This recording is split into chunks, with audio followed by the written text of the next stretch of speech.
A lot of it is about pattern recognition, and boy did I recognize some patterns here. Maybe you guys should have listened to the bimbo with populist brain rot. Talk about smug. That is like the 5th time she's done like, I told you so. Meanwhile, the previous 3 elections, 2018, 2020, and 2022, Democrats crushed it. They just crushed it. Republicans finally get another good election after 8 years, and she's just wasting no time, just like hitting us with a dozen I told you so's. And actually, I'm pretty smart. I can recognize patterns, okay? Pals, I think you're really gonna enjoy this video. If you do, please hit the like and subscribe button and comment button. It really helps out. All right, ShoeOnHead gave her take. Now, correct me if I'm wrong, but didn't ShoeOnHead, she's exactly the kind of creator I was talking about before, where it's like she markets herself as like a progressive, where it's like, I just want everybody to have healthcare. But 90% of her smoke is reserved for, you know, quote unquote wokeness and the Democratic Party and these kinds of things. Like, I put her in a similar category as like Joe Rogan. Can't wait, guys. This should be good.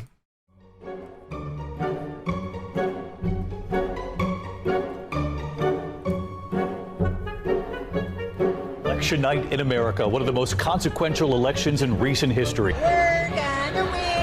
Donald Trump has won the presidential election in Kentucky. Florida, Alabama, Tennessee, and Oklahoma. Missouri will go to Donald Trump. It's clear now that Donald Trump has picked up key support among Hispanic voters, despite all the things that he said. Donald Trump will win the state of North Carolina. That the state of Georgia will go to former President Donald Trump. The evening was getting increasingly somber as people realized what this map is looking like. CNN projects that Donald Trump will win the great Commonwealth of Pennsylvania. Kamala Harris is not winning. So you won't hear from the vice president tonight? News Decision Desk can now officially project that Donald Trump will become the 47th president of the United States. Do you really think that the Democratic Party is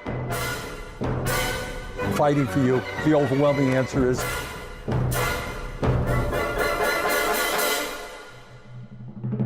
no. I am so frustrated with this argument because policy can only get you so far. Like, good policy is good and we should do good policy. For sure.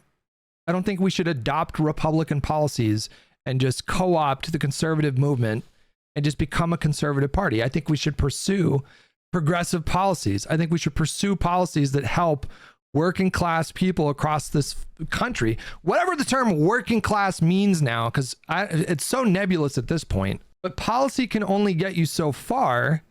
And I'm sorry if it was the case that all Kamala needed to do was just run on this massively economically populist leftist kind of party platform, then why did Elizabeth Warren and Bernie Sanders underperform Kamala Harris?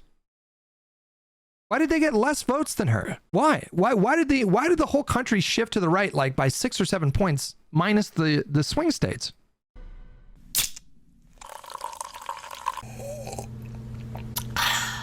Well. What have we learned? Nothing, apparently. I regret to inform you, everything I predicted about the election in my last video came true and more. Men did overwhelmingly turn out for Trump, especially young men. But I was wrong about one thing.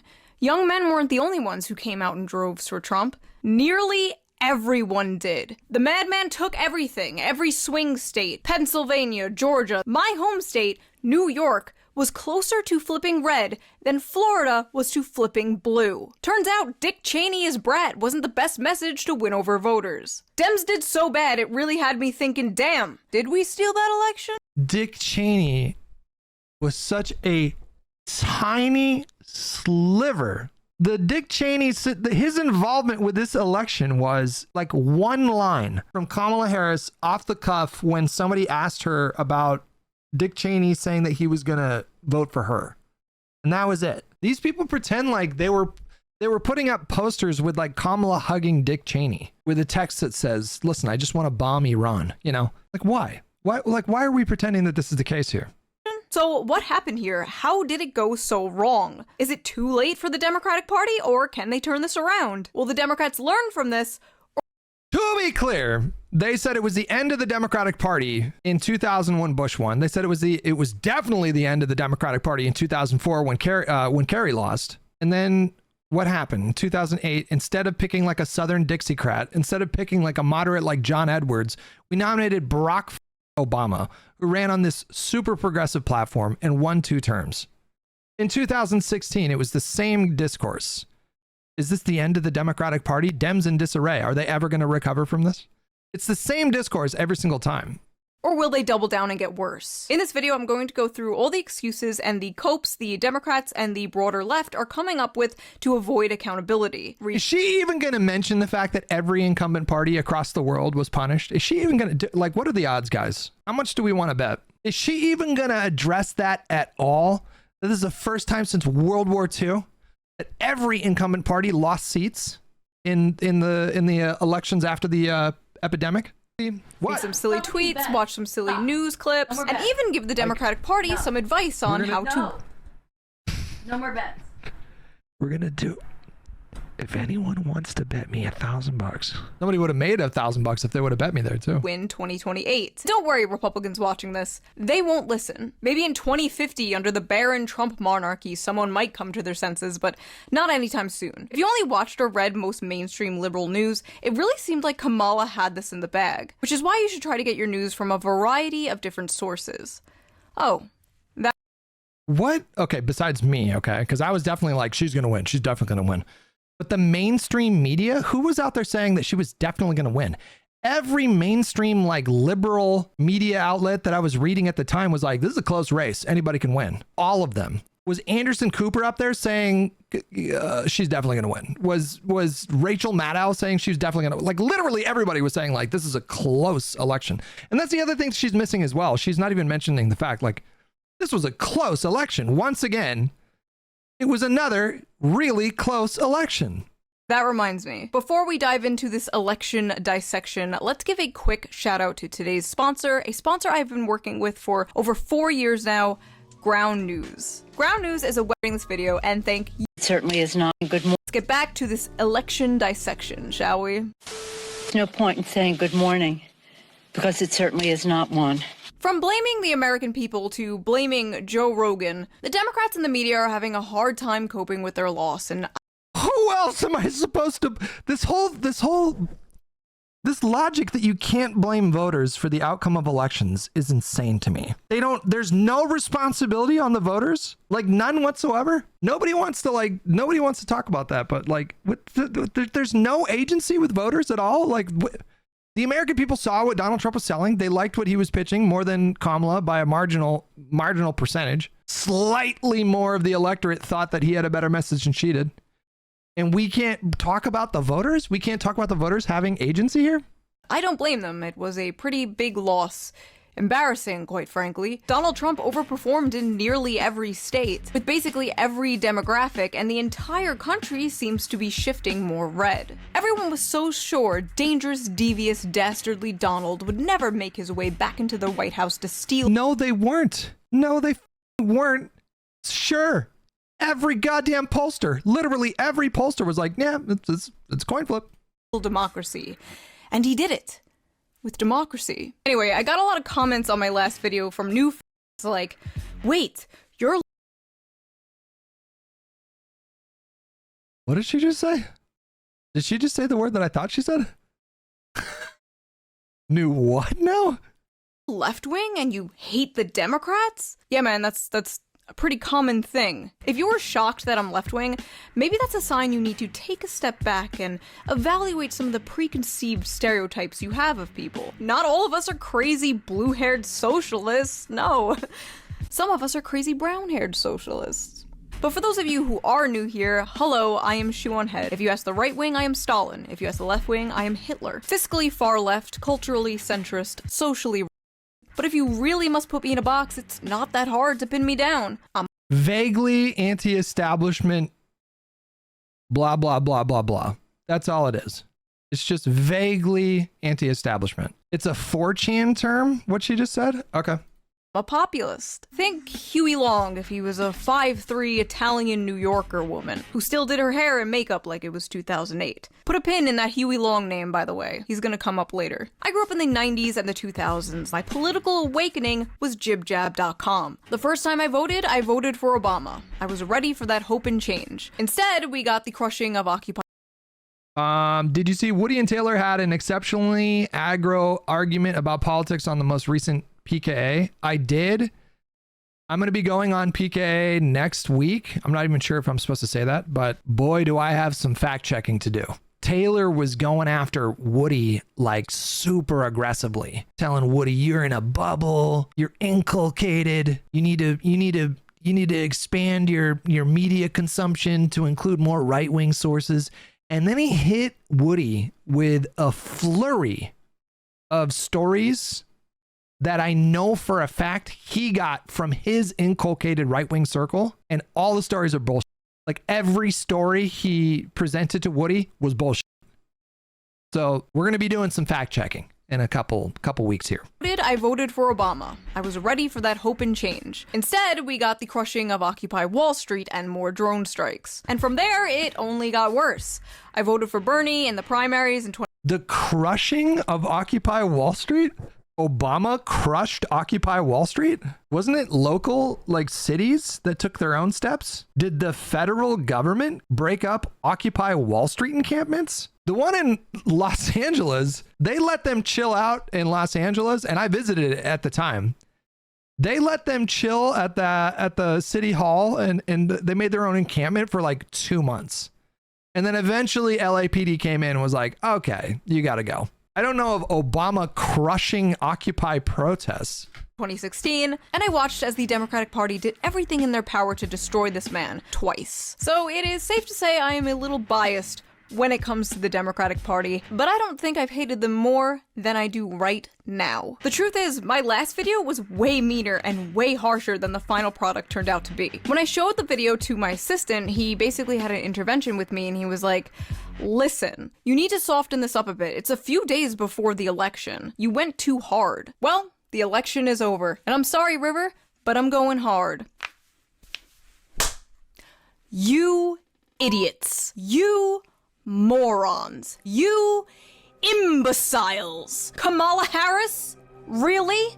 That's who you threw up there? The one who dropped out before Iowa? The one who got blown the f out by Tulsi Gabbard? Why didn't you hold a primary? Aren't you the saviors of democracy? Where the f was the democracy? Oh, big congratulations to Tim Walz on being the first white male DEI hire. It didn't f***ing work. The DNC completely neutered that guy, reduced him to this weird token white man. Hello, fellow men, I too play football. But hey, men weren't the only demographic you completely dropped the ball with. Trump made incredible gains with women, too. Oh, and all those never-Trumpers you tried to court, the people who like the old, respectable GOP? You know, the old, respectable GOP that led us into a pointless war that cost us trillions of dollars and millions of lives, but we're at least nice on Twitter. That GOP. Yeah, they didn't come out and vote for your ass either. So you got Liz Cheney to tag along for what? For what? You raised $1 billion and ended up $20 million in debt? Where the hell did all that money go? Maybe you should have blown it all on celebrity appearances that did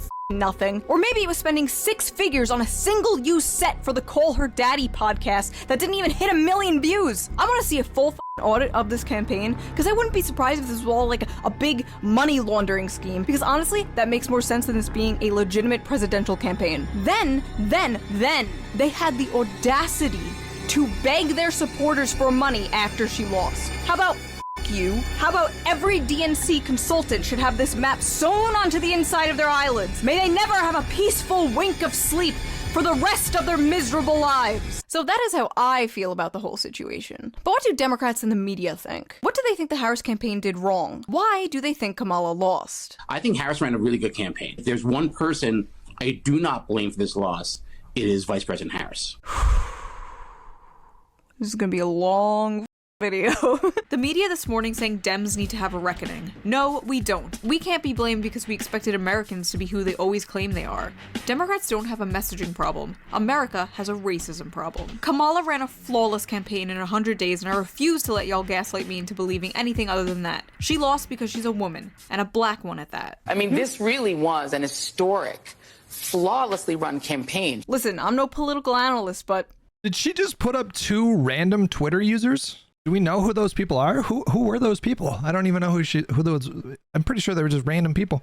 Losing seems like a pretty big flaw. Truly, don't overthink it. It's because she's a woman, she's a black woman. Don't overthink it. In fact, don't think about it at all. And Kamala Harris lived up to our dreams. Don't let anyone tell you otherwise. She ran a remarkable 107-day emergency campaign full of joy and hope. Kamala Harris was the perfect candidate, and she ran a beautiful campaign of joy, empathy, and unity. Joy and empathy and unity doesn't motivate people to go to the polls. No wonder Republicans had incredible turnout and so many Democrats stayed home. This isn't Steven's universe. You just can't like joy and empathy and unity your way out of not being able to afford food for your family. CNN has a story titled, "Where the Harris Campaign Went Wrong." Nope. I won't read it. Harris ran a great campaign. The story should be titled, "Where the American People Went Wrong." La la la, I can't hear you. La la la la la la, I can't hear you. It's not me, it's you. La la la la. The cope is unreal here. They don't even want to listen to criticism. They really think they did absolutely nothing wrong. They only see this as a Trump win and not... So topical, but the Kamala campaign went on Pod Save America, Pod Save America and had a super lengthy discussion about what they did wrong, as far as I understand. I haven't listened to the whole thing yet, but she's just pointing to just random Twitter users to make this point. And I promise you, there are people in the Democratic Party apparatus that are doing a post-mortem on this election to try to figure out what went wrong. Why can't I speak? She's just, it looks like she just found like random Twitter users whose tweets went viral to make her point. Not a Democrat failure. Kamala Harris was not a flawed candidate. America is a flawed country. This incredible tweet here is from Shannon Watts, who is on the board of Emerge America, which is an organization that, quote, shows Democratic women how to run for office. Yeah, we're never getting a female president. Joe Biden's been a phenomenal president. He's lived up to so many of the promises he's made. There's one promise left that he could fulfill, being a transitional figure. He could resign the presidency in the next 30 days.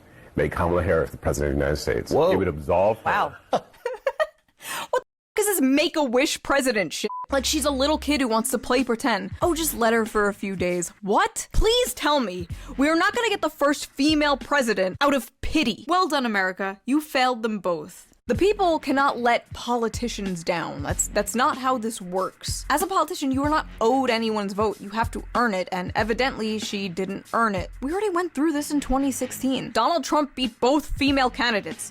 Donald iron sealing Trump. It's not our fault the female candidates you're putting up are dog shit.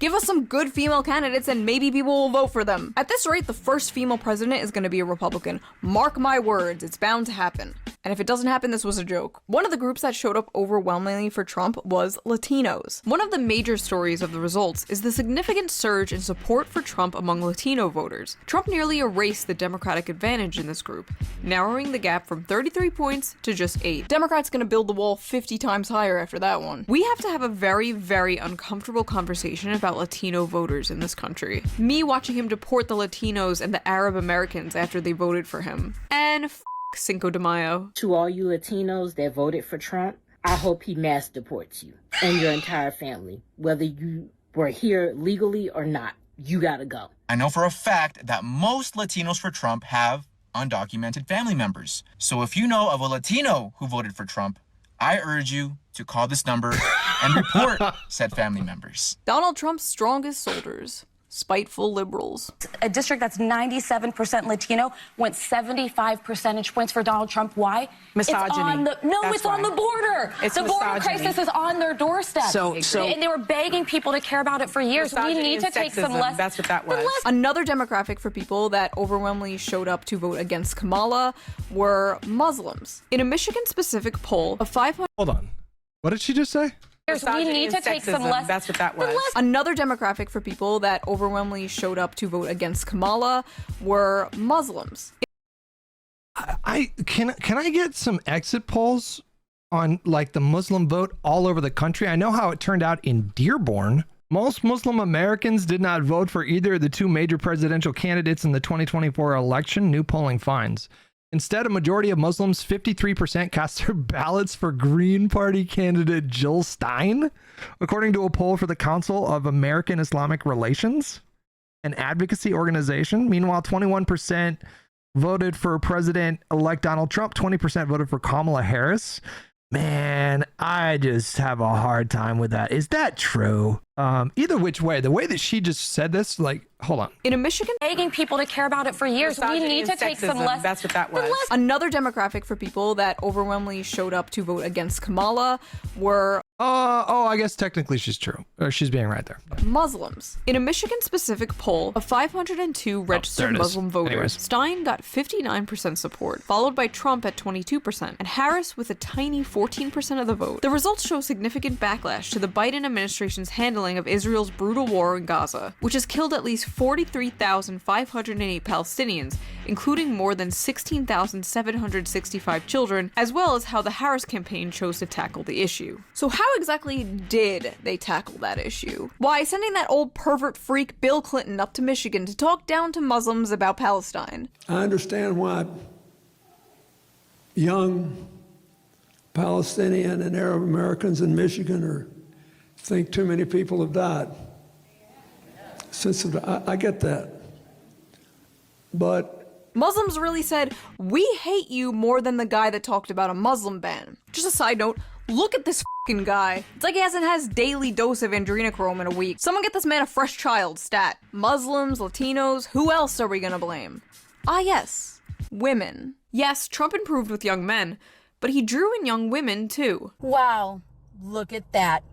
52% of all women who look like me are stupid. Despite making abortion the #1 issue in her campaign, despite Brat Summer, despite the white women for Harris Zoom calls, and most of all, despite the Taylor Swift endorsement, Harris only managed to get +8 with women. Despite it all, many women came out to support Trump, especially Gen Z women. In 2020, 30% of young women voted for Trump. In 2024, 40% of young women voted for Trump. In fact, I just don't know where she's getting. Does she cite her sources maybe in the she's not giving any sources for these. My understanding was that a lot of the immediate exit polls that we saw after the election were not like great data. And so we've been in this holding pattern waiting for more comprehensive data to unpack the electoral shifts. But all the credible pollsters that I follow, the ones who got this election right, the ones who were saying like it's close race, it's a coin flip, blah, blah, blah, like they're all saying the same thing, which is like, just, you can kind of just ignore the exit polls for like the first week.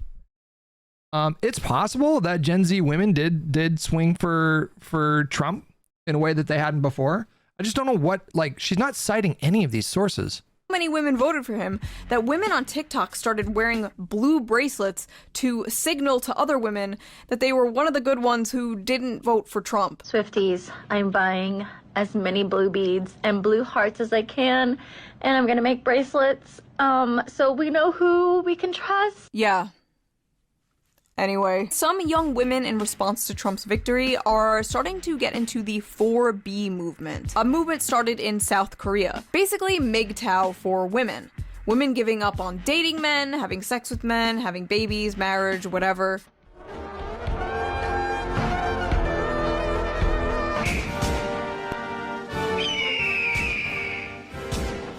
We are taking coochie off the table indefinitely. Cancel all future plans with men. People tried to do something similar in 2016. I don't think it lasted very long. 4B is where it's at. Use their own stupid traditional views against them. Say that you don't want sex before marriage. Say that you are waiting for the right man. They will be seething because they are sexually dependent on women who they call sluts. See, this is the best angle. No sex before marriage. Give them what they voted for. So conservatives won the election and women are threatening to not sleep around. It kind of seems like the conservatives won a little more than just the election. I might do a whole video on the 4B movement. Tell me if you're interested in that. I don't know. Anyway, young men did come out and support Trump, and apparently for the reasons I and many others predicted. We asked young men why they voted for Donald Trump. Here's what they said. Nick Sumners, a 21-year-old cosmetic car repairman from Virginia, says he is pro-choice, but when he voted in the 2024 presidential election, he did so for Donald Trump. Despite his personal beliefs, he says that Trump talks about the American people in a way that resonates with him, without, in his opinion, faulting him for his gender and sexual orientation. I'm a straight white man, and I feel like we take the blame for a lot of things. Of course there are bad guys, he adds, insisting that he's not one of them just because he voted for Trump.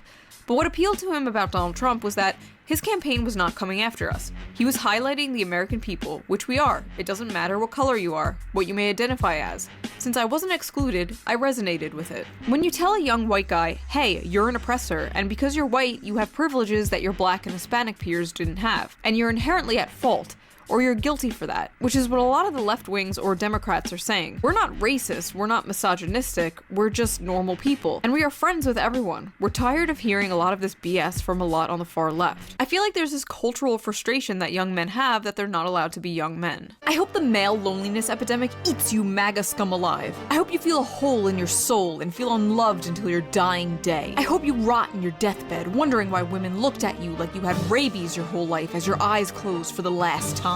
Unfortunately, the all men suck branding just isn't good for getting men to ally with you. Oh no, it can't be! Is that the consequences of my own actions? Yes, the reasonable and rational men know you aren't talking about them, but maybe it's time to realize that most men aren't reasonable and rational. How do you speak to young men when they're literally Nazis? Why are Gen Z males the f***ing Hitler youth? How do we get young men to get on board with the young men eat shit and die movement? Hear me out.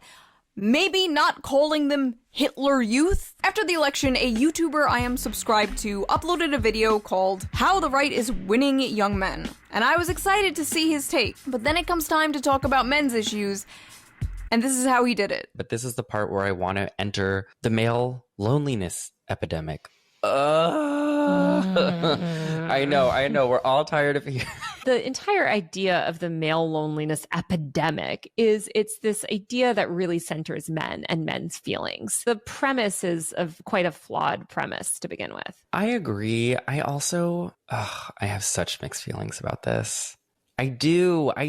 Unpopular though it is on the left to like give grace to the male loneliness epidemic.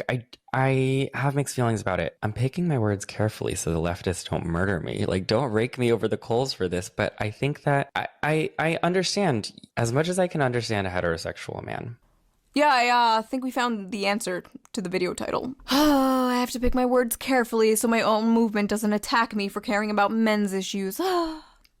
You see the issue? If you can't talk about this without having to walk on eggshells in fear of your own allies ripping your head off, maybe that is part of the reason men are moving right. Also, I feel like this is really important to say.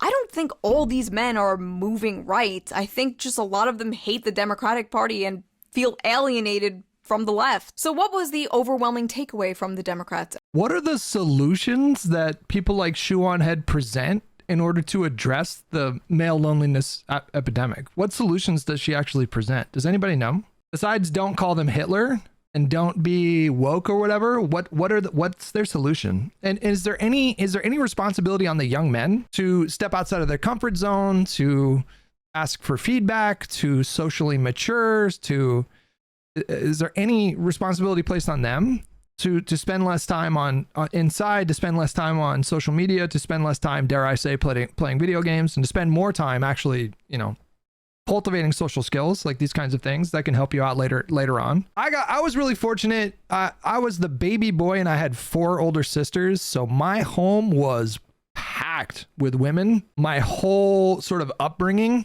and it made it I think it made it easier for me to be friends with girls, and there just wasn't a ton of like the macho stuff in my home growing up. And so I learned how to like talk to girls in a very kind of platonic way from like a really early age. And it turns out they're not like that much different. There's some big differences obviously, but it's not like you have to learn a new language to talk to women. But yeah, what are the solutions that ShoeOnHead puts forward to address the the loneliness epidemic. In the red pill space, it's like, don't watch porn, you know, set the tone of your relationship that you're the alpha Chad in charge and they have to follow you, and, you know, work out and you know, like.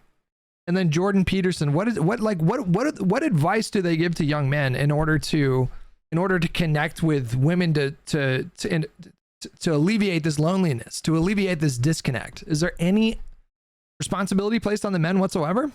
And the left to actually start listening to men? No, of course not. Instead, their solution once again seems to be I'll listen. What do you talk to me? What do you want to say? I'm not opposed to listening to lonely young men that feel like they can't connect with women. We need a liberal Joe Rogan. We need a liberal Joe Rogan ASAP. We need a left-wing Rogan. Democrats are going to keep losing until they have their own Joe Rogan, their own Elon Musk, until they create their own alternative. What people mean when they say this is they don't mean like a literal carbon copy of Rogan, but he's left wing. What they mean is the left wing needs a voice with a platform as big as Rogan's. That's what they mean. To Fox News. People saying Harris should have done Joe Rogan are missing the point. That wouldn't have helped her. Liberals need to build their own Joe Rogan. Oh my god, we need a liberal Joe Rogan. You had a liberal Joe Rogan. His name was Joe Rogan. But he was too edgy, too problematic, said too many no-no words, talked to too many no-no people about no-no topics. And in 2020, when Bernie Sanders went on his podcast and Joe endorsed him, the Democrat journalist class freaked the out and smeared him for weeks. The left can't have a Joe Rogan because everything that makes Joe Rogan is not allowed on the left. Kamala Harris ditched Joe Rogan podcast interview over progressive backlash fears. So Joe Rogan was too problematic, but Liz Cheney was fine?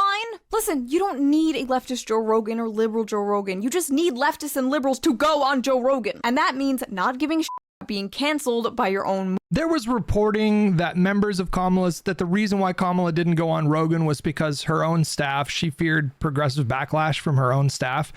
I just don't believe that. It doesn't make sense to me. And ShoeOnHead kind of hit the nail on the head there. Pun intended, but when she pointed out that Kamala literally campaigned with Liz Cheney. So if she didn't go on Rogan out of fear of upsetting her progressive staffers or progressive voters, it just doesn't make any sense. Like, why would she campaign with Liz Cheney if she was actually afraid of that? It doesn't seem like a plausible explanation. Movement. Look, you can have an argument with Rogan, agree with him, disagree with him, but what's the problem going on those shows? I got vilified by some of the Democratic establishment because I went on Rogan's show. Now a lot of other people are doing just that. Anyways, liberals should start doing podcasts and TikToks and whatever aimed at setting the youth straight. Ah yes, there's nothing the youth enjoy more than being set straight. We don't have the equivalent of Joe Rogan and Jordan Peterson to move that man in a feminist direction. By the way, we should educate men that it's actually really great to live with a strong woman who makes money. It's actually easier. Life is easier. We're going to be under Republican rule for the next 100 years, aren't we? Trump's win leaves Democrats asking, where are our bro whisperers? We have to make entertaining, engaging content that men want to watch and care about. Then, over time, you pepper in more progressive views. So you want to start a normal podcast and then start sprinkling in propaganda? Should you even be saying this out loud? Dems need to seriously put all their money into creating propaganda networks to compete with the right's massive amount of propaganda. Democrats need their own propaganda machine, and I'm not even joking a little bit. First of all, again, I don't think we need better propaganda is something you should be saying out loud. Second of all, Democrats. Now, I don't want to speak for them, but I think they're probably saying propaganda in the neutral sense. Like, propaganda in its most original form, when the term first arose, was actually neutral. It's not like good or bad. It's just, you know, the dissemination of information and furtherance of some kind of like political ideology. Of course, you can have like really bad propaganda that's just nothing but lies and like falsities and logical fallacies or whatever, and that exists or whatever. But you can have like neutral propaganda, right? Already have that. And when leftists use that word, they mean it in that sense. Like Hasan himself has called himself a propagandist, and he talks about, and he's explained this as well. This idea that propaganda is it's a morally neutral term. And I've had it for decades. It's called Hollywood. It's called every celebrity, every institution, every piece of media from movies to video games. Every celebrity from Beyonce to Taylor Swift endorsed her. She had Cardi B at all her rallies. She got the Avengers together. Hi, you guys. Hi, Avengers. Hey, Scarlett. Wow, Trump is literally Thanos. By the way, with all these like journalists and people talking about how we need a liberal Andrew Tate, a liberal Joe Rogan, yeah, be prepared to see some of the most forced, overproduced, astroturfed streamers and YouTubers to pop up overnight and subtly or not so subtly start shilling for the Democratic Party. You're gonna start seeing funded DNC plants all over YouTube, Twitch, TikTok, because they really do think the answer to all of this is more podcasts. All the funding in the world won't. So much of Trump's campaign was totally astroturfed. Like when he went to that, what was that union strike that he went to, but he paid, was it literally like over 100 people to dress up like they were union members? And this happened like openly. This is a publicly reported on thing. So he went to some spot and he did this rally, and in the rally there were people wearing like union shirts and hard hats and stuff like that. And then when they were walking out, it was the auto workers strike. That's what it was. Yeah, the auto workers union or whatever. And then the media was asking people as they were walking out, like, "Are you a union member?" And they said, "No, I saw a Craigslist ad. They pay me $100 or whatever." This stuff happens all the time at Trump rallies. So whatever. Won't buy you an audience. You could have $1 million set and the best sound and video equipment ever, but it will not buy you a large and dedicated audience. I've been using a Mac laptop webcam and a shitty snowball mic for over 10 years, and you idiots keep coming back for some reason. And listen, it's 2024. Y'all have a camera and a microphone. Be the liberal Joe Rogan you want to see in the world. But the thing is, if people can hear your opinions when they turn on the TV, they're not gonna watch your shit. People tune into alt media to hear alt opinions. Even the most popular leftist streamers, like Hasan for example, spend a lot of time criticizing the Democratic Party. So it's gonna be hard to build some kind of like Democrat shill Joe Rogan. But I can't wait to see you try. After the election, one of the only politicians I've seen who is actively. We have big creators. We have like David Pakman, Brian Tyler Cohen gets massive amounts of views. Like he's no small beans, you know. Just not as much as Rogan, but this man, My name is. Look at these views. He's getting anywhere between like 500,000 and 1 million views on the regular, 1 million plus views. I mean, he gets tons of views. It's not like we have no left-wing creators. It's just going back to what Brian Tyler Cohen said that I mentioned earlier. It's just the Democratic Party. We have to contend with progressives that are constantly shitting on the Democratic Party for not being socialist enough. And we have to contend with MAGA, who are constantly shitting on the Democratic Party for, you know, eating children and worshiping Satan. It's like a two-front battle. And that's just something that the Republican Party, they just don't need to, they don't have the same, they don't have to fight that two-front battle in the same way. Trying to understand why people voted the way that they did is AOC. When I met her, I whispered into her ear, "Take the pronouns out of your bio." And she did. My influence.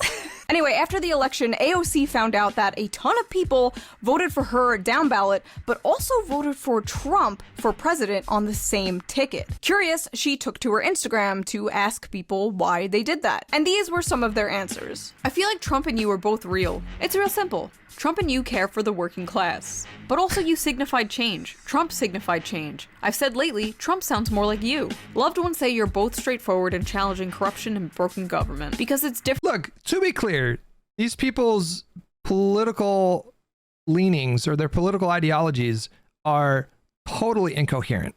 Like, we shouldn't be encouraging this. It makes no sense to vote for AOC and Donald Trump unless you took the principled position of just, I like the idea of bipartisan government, and so, you know, you force the parties to work together. I can think that that's naive, but at least that's a coherent kind of strategy. But this idea that they both represent the same sort of like pro working class movement when they're just completely radically different is incoherent nonsense. This is what I mean when I say, like, we should be able to blame voters a little bit, like, right? We should be able to blame like put some of the blame on voters for deciding Donald Trump for whatever reason. Different than what has been the last 4 years. Something had to go. I feel that you both are outsiders compared to the rest of DC and less establishment. Voted Trump, but I like you and Bernie. I don't trust either party establishment politicians. The replies, of course, were full of people like, these idiots, these morons, these fools, most depressing shit I've ever seen. These people sound dumb as hell. Such staggering ignorance and stupidity. Yeah. Yeah. I mean, yeah. Right? The median voter. I hate the median voter. I want to destroy the median voter. Why is the median voter this stupid? I hate the median voter. How could this be real? Americans really are the dumbest gentlemen on earth. This is giving me a headache. I don't understand the median voter. Listen, it's really not that hard to understand. It's populism, honey. It's why when I went to January 6th and told a bunch of boomers I was a Bernie supporter, a ton of them reacted like this. I think he's one of the few honest people yeah, I think he's honest. He beat Hillary Clinton, and he would have beat Joe. MAGA likes Bernie because Bernie just relentlessly on Democrats a lot of the time. I mean, he does fall in line and, you know, he campaigned for Hillary, he campaigned for Biden, he campaigned for Kamala, but he does spend a decent amount of time just relentlessly on the Democratic Party. Like, the bodies weren't even cold yet. And Bernie put out a statement the day after the election, like, Democratic Party lost touch and blah, blah, blah, blah, blah. You know, that's why they like him. It's not because they like his policies. It's because he represents, you know, a perceived threat to the Democratic establishment. That's what it has nothing to do with policy. People hate empty suits that sound like they're constantly. They liked him because he's, you know, on Hillary Clinton and they hate Hillary Clinton. And so they see a mild overlap there. It's like me saying that I like Adam Kinzinger or Liz Cheney. Well, I guess it's not quite the same, but similar, you know. Reading from a script. They want someone who tells it like it is. Someone who fights for the everyman, or at least sounds like they do. How are you feeling about Trump's upcoming presidency, Trump 2? I voted for him. Oh, you like AOC? Yeah. Did you vote for her? Yeah. Remember one thing about why people voted for Trump. They want change. The average American voter despises the establishment and will vote for anyone who promises to destroy it. And the fact that none of you understand this is a big reason why you lost and will continue to lose until you do understand it. Capiche? The beatings will continue until the populism improves. How could people have voted for this Let's just ignore the 2018 elections, the 2020 elections, the 2022 elections. Let's just ignore those altogether, you know. How could they vote for Trump, especially after January 6th, where he led a bunch of his supporters to destroy... Republicans finally get a win, you know, 8 years after their last, like, winning election. They finally get another one, and she's just like, the beatings will continue. It's like, okay, well, we beat the shit out of them for 6 years. For 6 goddamn years. That beautiful, shining beacon of hope. Well, first of all, you have to understand that that's not a shining beacon of hope to most people. That is a dirty, disgusting brothel that sold out the future of their children and will probably send them into the next world war. After all the indictments, the mugshots, the committees, the documentaries, people clearly don't care about January 6th. And that might scare some people. Donald Trump won, so like his popular vote margin now is down to 1.58%, right? Like, it's notable that a Republican won the popular vote. I don't want to take that away from Donald Trump. It's notable. It's the first time it's happened since 2004, but he won by 1.6%. Clearly, tens of millions of people really gave a shit about January 6th. But the truth is, a politician that promises safety and affordable food can do 100 January 6s. It's kind of like FDR said, democracy has disappeared. What did she just say? Is a politician that promises safety and affordable food can do 100 January 6s. It's kind of like What did Donald Trump promise? Scare some people, but them into the next world war. After all the indictments, the mugshots, the committees, the documentaries, people clearly don't care about January 6th. And that might scare some people, but the truth is, a politician that promises safety and affordable food can do 100 January 6s. It's kind of like Biden ran on funding the police. In fact, he dispersed over $100 million. It might have been billions of dollars. He dispersed hundreds of millions of dollars to cities all over the country that funneled into law enforcement. Crime went down on his watch. Donald Trump is promising 25% tariffs on Canada and Mexico. Or is it 10% tariffs? Do you know that we get two-thirds of all the tomatoes consumed in the United States come from Mexico? and he's promising is it a 10% tariff or a 25% tariff? It's 25% tariff, right? What do you think is going to happen to the cost of tomatoes if and when he does that? What do you like? Do you think the American companies that pay those tariffs on those imports are just going to eat those costs, and those prices, those costs are not going to be passed down to the consumer? FDR said, democracy has disappeared in several other great nations, not because the people of those nations dislike democracy, but because they had grown tired of unemployment and insecurity, of seeing their children hungry while they sat helpless in the face of government confusion and government weakness through lack of leadership. Finally, in desperation, they chose to sacrifice liberty in hope. I don't even know what she's like. Is she saying that we went through a depression on Biden's watch? Is that what she's saying? That's why they went for Trump, is because we went through, I mean, like, it was inflation, right? But hope of getting something to eat. Speaking of FDR, let's talk a little bit about the guy that FDR stole a bunch of his ideas from, shall we? Someone who the modern Democratic Party should probably try and learn from. That's right, I finally found an excuse to talk about my favorite politician. The man, the myth, the legend, the kingfish himself, Huey Long. Huey Long was the 40th governor of Louisiana from 1928 to 1932.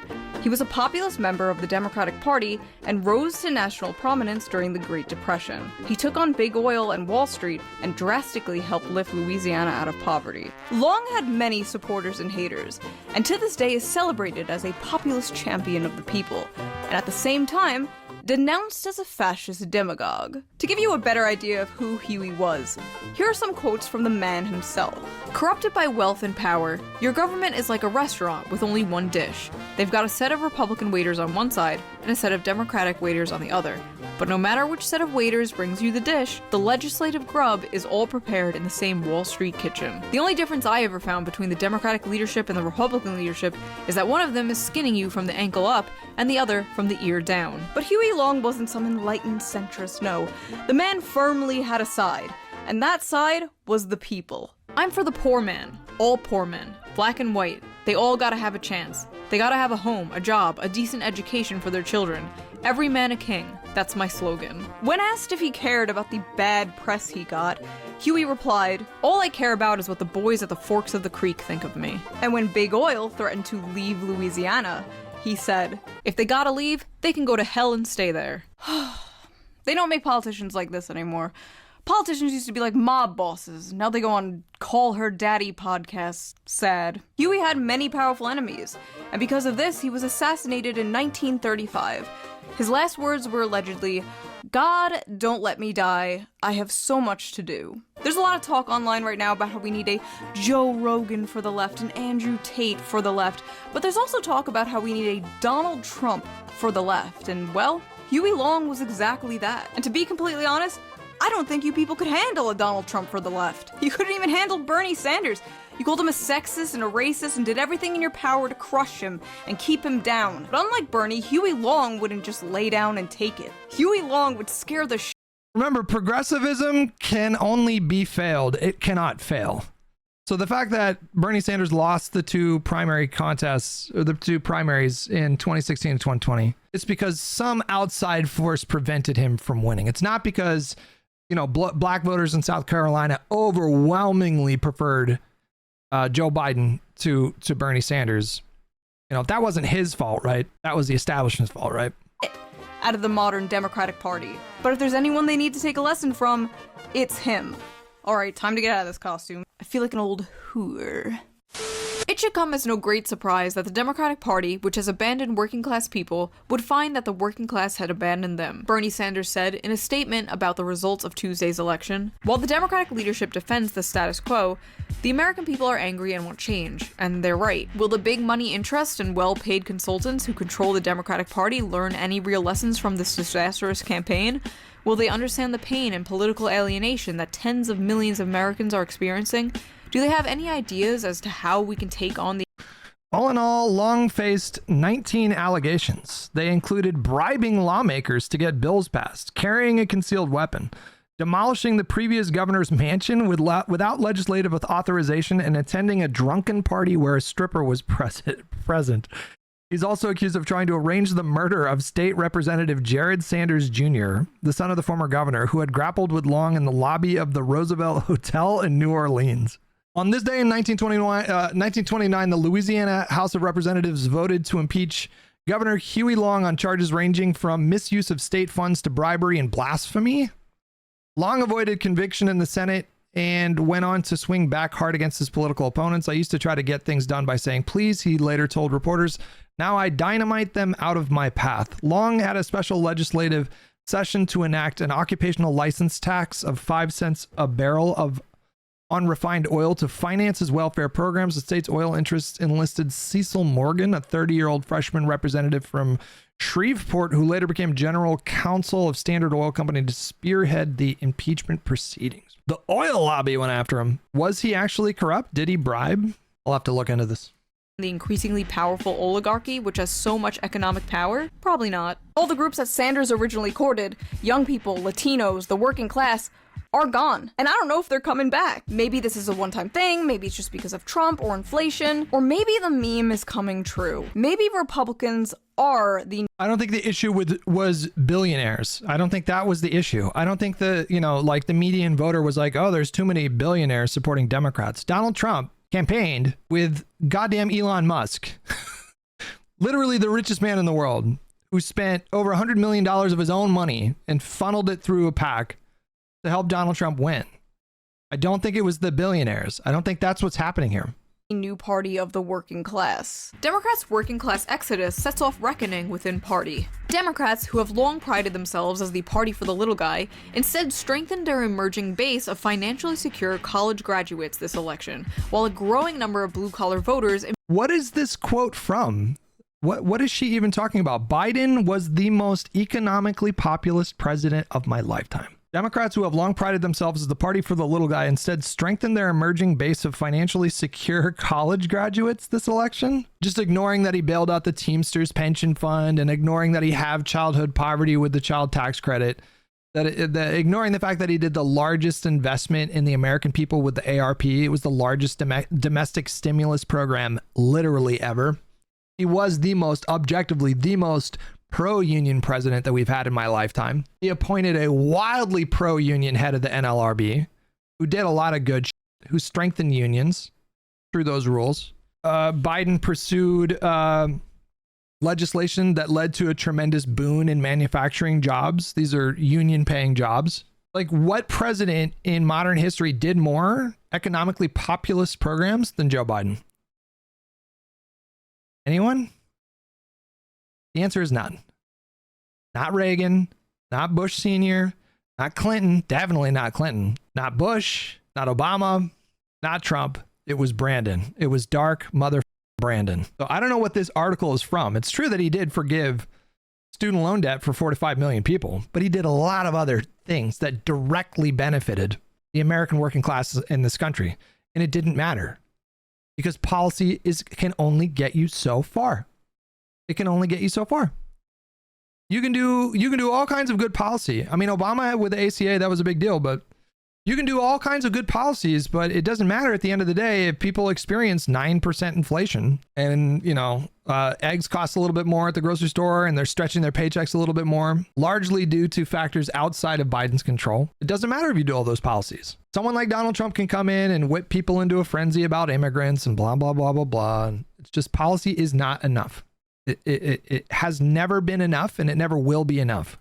Embrace Trump and Republicans. Especially alarming for Democrats this election, the exodus of working class voters from the Democratic Party included not just white voters, but helped Trump make gains with Latino and black men. This realignment crystallized a political reality that is tough for Democrats to swallow, with blue-collar voters flocking away from their party. Hold up, did she even... Oh, here, USA Today. Democrats' refashioned base is becoming more upper-class, urban, suburban, and coastal. It's a narrowed coalition that does not bode well for future elections. To put things into perspective, the Trump coalition is closer to the Obama coalition than the Harris one is. I think Hutch is getting the wrong message from Shoe's video. Her criticisms may be dog shit, but it's undeniable that Dems have a problem with messaging. My issue with people like ShoeOnHead and a lot of other progressives that opine after lost elections like the ones that we just had is their solution is always to just like promise more socialist policies. That is the extent of their critique. And she goes into other territories too, like don't be woke. So she's like anti-woke. So she's like, just don't be woke. Don't call Trump Hitler. Don't call young boys Hitler and then just do a bunch of socialist policies and you know, your next candidate's going to win in a landslide. That's all they ever say. And I'm saying that what history shows again and again and again and again and again and again and again and again is that policy can only get you so far. And there are larger forces, larger cultural forces to consider, especially in the modern era with social media. Democrats have to contend with a right-wing media apparatus that is disciplined, they are cohesive, and they are relentless. Relentless in their assault of the truth. What we saw in multiple surveys after the election was that the more informed voters overwhelmingly supported Kamala. And the ones who were super checked out of politics or relentlessly uninformed when it came to politics. So for example, if they answered the question, are we in a depression? The people that said yes overwhelmingly voted for Donald Trump. Or they asked the question, do you think crime is going down or up since Biden has been in office? The people that answered it's going up voted for Trump. It's going down. It's been going down. And so you're not going to just solve this problem. You're not going to just solve this problem by promising people like free healthcare. It's not that simple. And to people like ShoeOnHead, that's all they have to do. That's all there is. That is crazy. That is wild. That is what we call a potential party switch. And I don't really care about how many leftists or Democrats cope about this. We have better union policies. We have better wages policy. Yeah, that might be true, and I agree, but we don't get to decide who the party of the working class is. The working class does. And if exit polls are anything to go by, basic left-wing economic policy is still incredibly popular. People just hate the Democratic Party. White men without college degrees. Okay, so I mean, I would love to hear what she suggests besides just like elect Bernie Sanders. I just don't hear her coming out with like very many coherent ideas for how to address this situation. She's just pointing out like she's doing this thing where she's like cherry picking the most extreme voices on social media. So you know, like she had this collage of tweets from just random Twitter users that were talking about like going on sex strikes and, you know, talking about deporting, I shouldn't be laughing, like deporting Latino MAGA voters.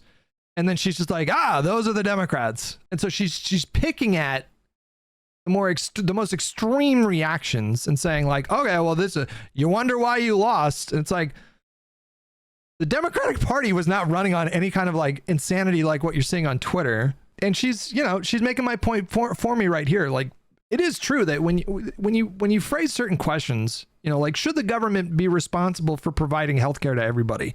A lot of people support that idea vaguely, like an alarming amount. It's like even like 50-60% of Republicans, when you ask them that question, they like that idea. But as soon as you get into specifics, okay, here's a plan. It's Medicare for all. There's the plan. As soon as you get into specifics, well, then the right-wing media apparatus starts spinning into motion. And then they start picking away at Medicare for all. And then they start accusing Democrats of wanting to do socialism. And then they want, you know, they like, look what they did to Obama over the ACA. They want to do death panels. They want to do death panels. There's going to be panels of like a dozen people. And they're going to decide if your mama, if your Mima lives or dies, if they qualify, you know, they start. And once that right-wing media apparatus goes into like full-scale assault, they can move the needle quite a bit, to the extent that I think at its lowest point, the ACA only had like 35% approval. So there's just, it's incredibly complicated. It's not an easy task to successfully sort of penetrate these massive bubbles of misinformation. It's really hard to break through. You know, what do you do when you have a conversation with someone and you're like, hey, crime is actually going down. Here's the data. Well, I just don't believe your data. Well, what do you mean? It's like, this is the FBI crime statistics that come out every year. You know, there's also like certain publications that will do sort of like audits where they'll call like hundreds of cities all around the country and they'll ask them for their crime statistics and they'll put together their own crime statistics. And by every metric that we have and we have had for years, crime is going down. It's like, well, I just don't believe you. There's just no way that's true. I don't believe it. And it's like, well, what do you do about that? It's like, what do you do? It's like really difficult to break through. And this happens on a number of issues, you know, like every single issue you could possibly imagine. You know, climate change. How do you get through to someone who doesn't believe in climate change? They just don't believe it. Or like think of COVID. What's a more salient example in recent times than COVID? It's like trying to convince some people that the vaccine is very safe and very effective when their entire media diet has primed them to believe that if they get the Moderna vaccine, their heart's going to explode. There's like a 1 out of 3 chance that their heart's going to explode. It's like, well, what do you do about that? And you can't really convince these people. Like you could lock me in a room with Taylor from PKA for 3 weeks straight, right? Like the fishbowl. You could lock us into a room. I'm never going to change his mind about vaccines. It's not going to happen. It's never going to happen. You can't talk someone out of a situation they didn't logically put themselves into. Yeah, I've heard that before. That's a good way of putting it. But for people like ShoeOnHead, it's like, okay, it's easy, man. You just don't be woke. Don't be feminist. You know, don't root for like black lesbians in Disney shows, and then just do socialist policies. And boom, you're going to get 90 million votes. It's going to be a landslide. Their post-election post-mortems are just so lacking. They're just so myopic and overly simplistic. And it always comes back to like, buck the establishment and do socialism. It's like, okay. These are going to ruin this country. First of all, white men without college degrees built this country, bitch. Second of all, this is apparently a real Democratic Party strategist saying this. College working class does. And if exit polls are anything to go by, basic left-wing economic policy is still incredibly popular. People just hate the Democratic Party. White men without college degrees are going to ruin this country. First of all, white men without college degrees built this country, bitch. Second of also, you know, Italian immigrants who were not considered white at the time. Also Chinese immigrants. Also Hispanic immigrants. I'm not saying that white people didn't do any work, but it was more than just like white working class people that built this country. And, you know, slaves. Also slaves, right?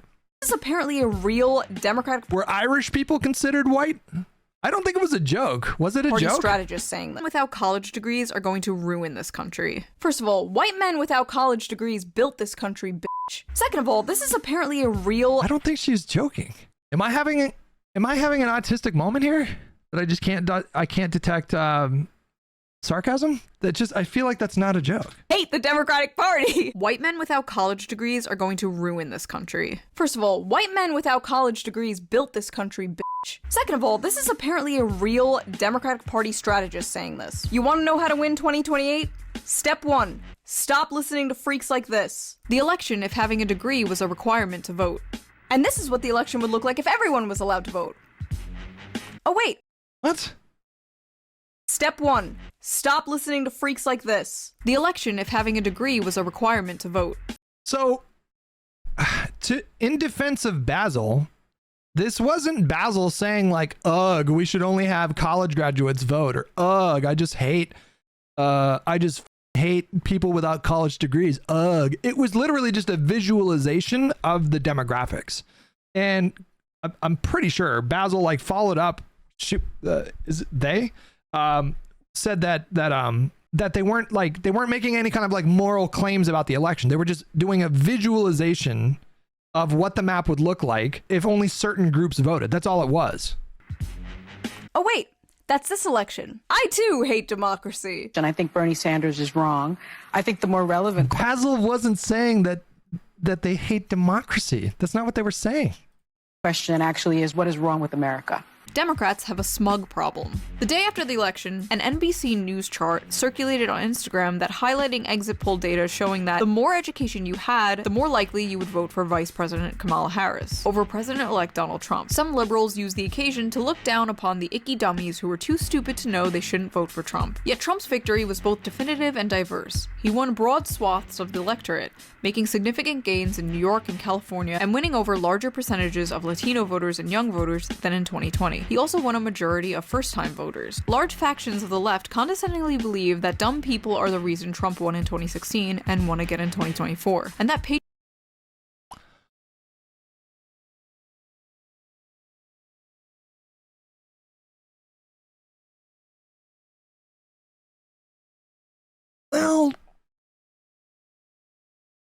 I mean,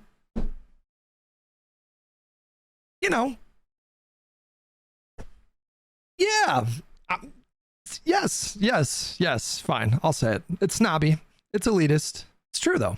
The more uninformed you were, the more likely it is that you would vote for Donald Trump. This is just a measurable trend that they were able to detect in the data. Patronizing visceral vibe is obvious. It's a massive turnoff. Like, if you asked people, is climate change real? Of the people that said no, what percentage of them do you think voted for Donald Trump? Or if you said something like, somebody with gender dysphoria who transitions overwhelmingly experience relief from things like depression, anxiety, suicidality, et cetera, et cetera, et cetera. Of the people that say no, how many of them do you think voted for Donald Trump? The MAGA movement is almost defined by stunning ignorance. Of the people who believed that there was a mass epidemic of Haitians eating people's cats and dogs in Springfield.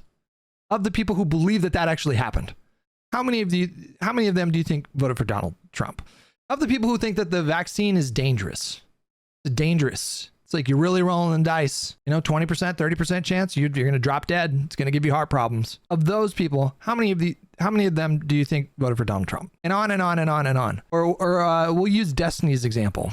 Of the people who don't believe that dinosaurs ever existed. How about that? Why don't we do that one? If you ask the random person, hey, do you think dinosaurs actually existed? Of the people that say no, how many of them do you think voted for Donald Trump? I mean, and on and on and on and on and on. But you can't call that out. Otherwise, it makes you look too elitist, right? Too smug.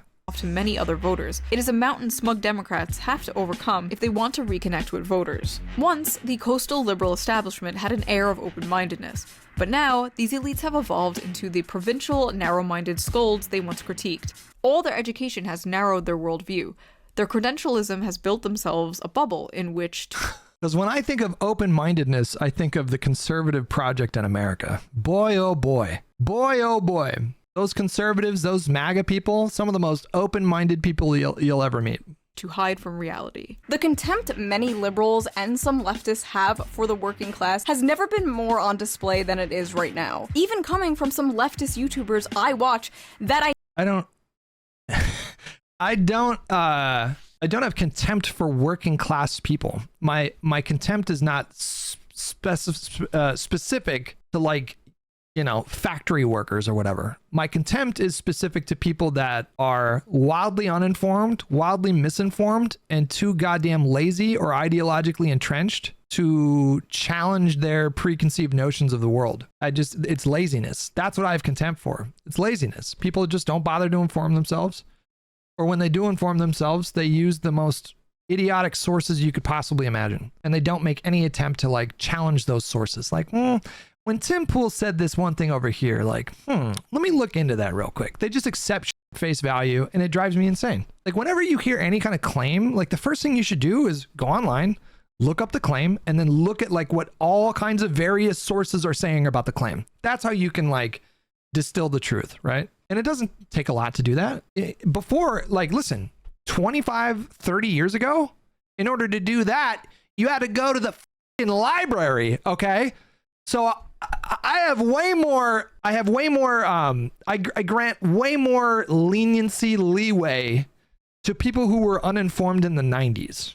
Because you had to go to the fucking library, or you had to go to a teacher or something.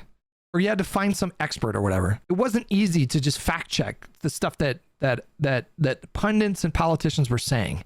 It's so goddamn easy to do it in 2024. It's so unbelievably easy to do this. And then you get some people that are like, well, Google manipulates the algorithm, and like, I interact with these dipshits quite a bit. Not as much these days, but quite a bit on social media. I interact with these people. And so I'll make a claim, right? And so the claim that here's a good example. I made a claim about Donald Trump walking into Miss Teen USA contests after he bought the pageant, right? And then you go in here, right? Like, so I just, screen capped a headline. Somebody was talking about, like, biological men and women's spaces. And so I made a joke about Donald Trump walking into the Miss Teen USA pageant. And somebody immediately was like, yeah, nothing like quoting from left-leaning news and taking it as the truth. All you'd have to do is Google this claim, and you'd find out that Donald Trump bragged about doing it on Howard Stern.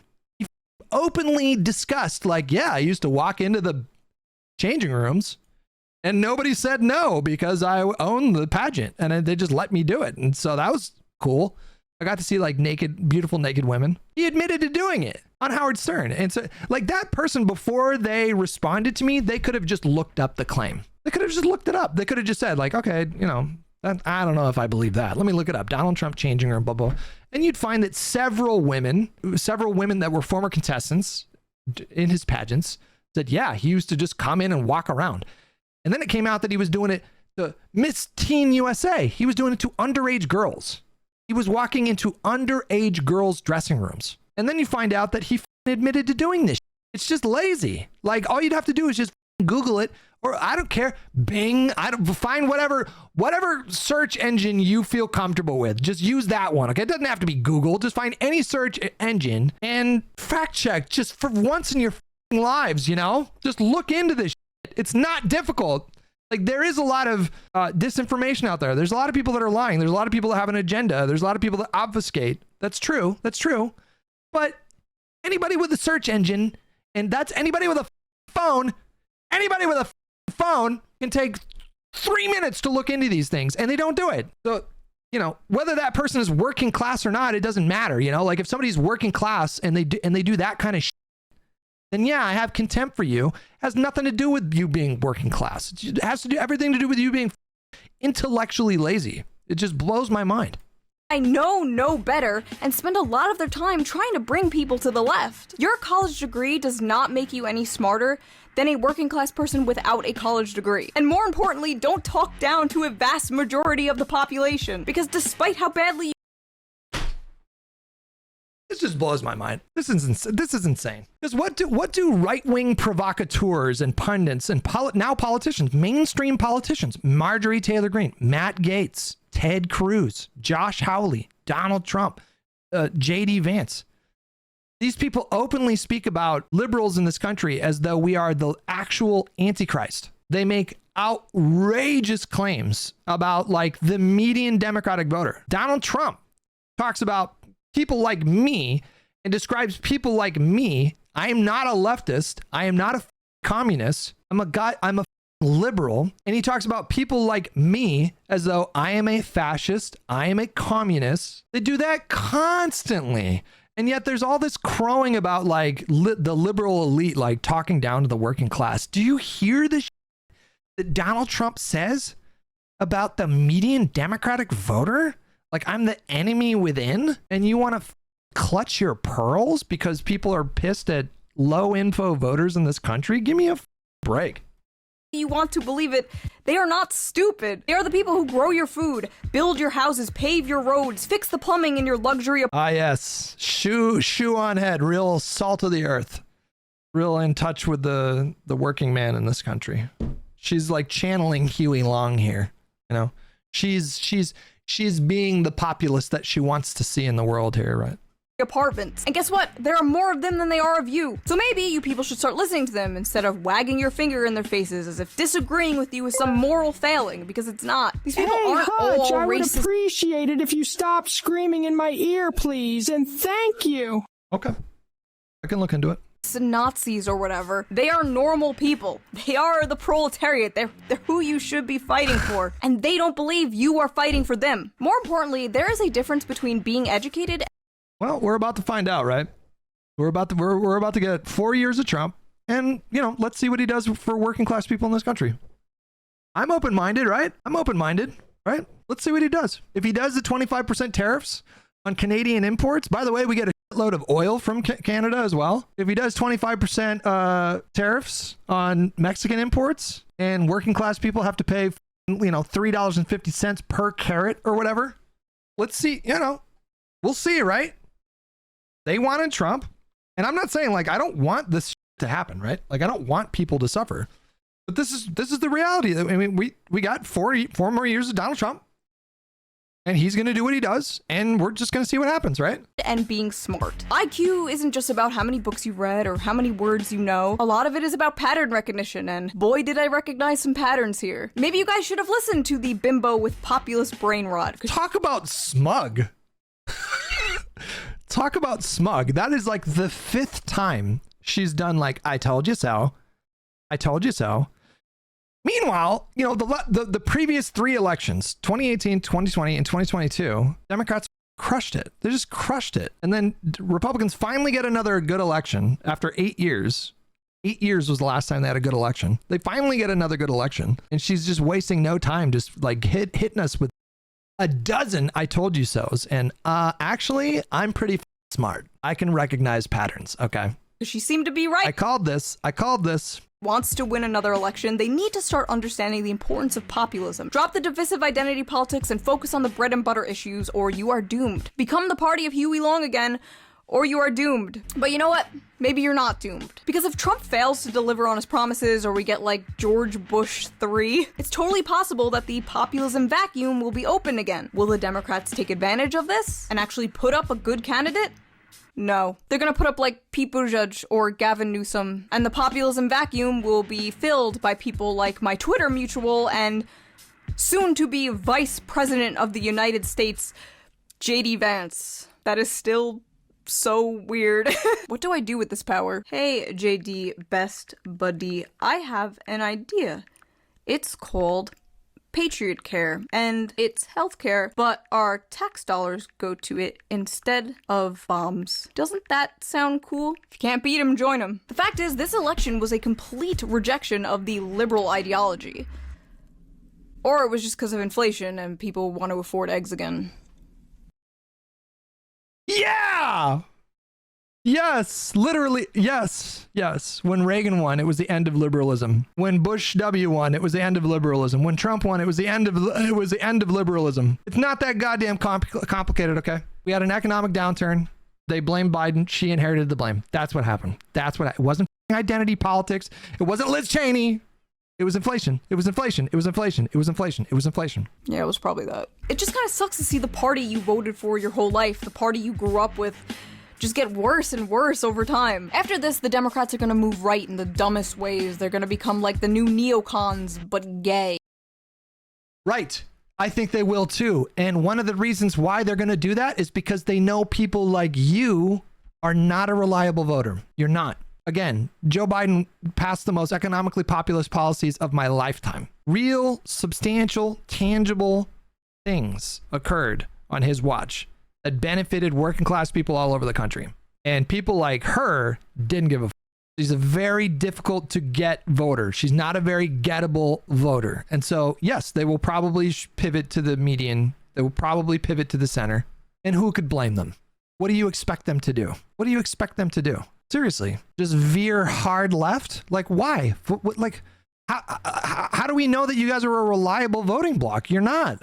And I have no idea how a second Trump term is gonna go. I hope it goes well. I don't know. Congrats to RFK, I guess. You have no idea how a second Trump term is gonna go? Really? You have no idea? He was the president for 4 years. How did that go? Did it benefit working class people? No, he tried to gut healthcare, a healthcare plan, the ACA, that overwhelmingly benefits working class people. Massive Medicaid expansions. Massive government subsidies, no more being turned away for having pre-existing conditions, like, you know, overwhelmingly benefited like working class people.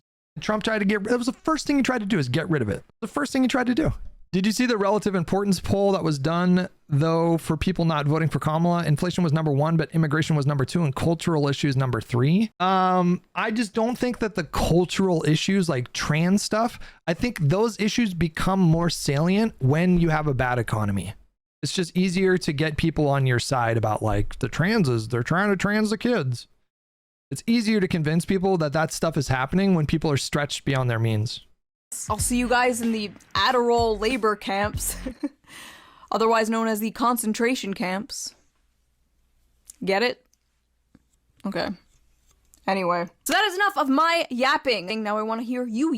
That one was kind of good, actually. Yap. Why do you think Trump won? And what could the Democrats do to win 2028? Anyway, if you liked this video, please consider subscribing. Also, if you can, donate to me on Patreon, or you could do a little tip.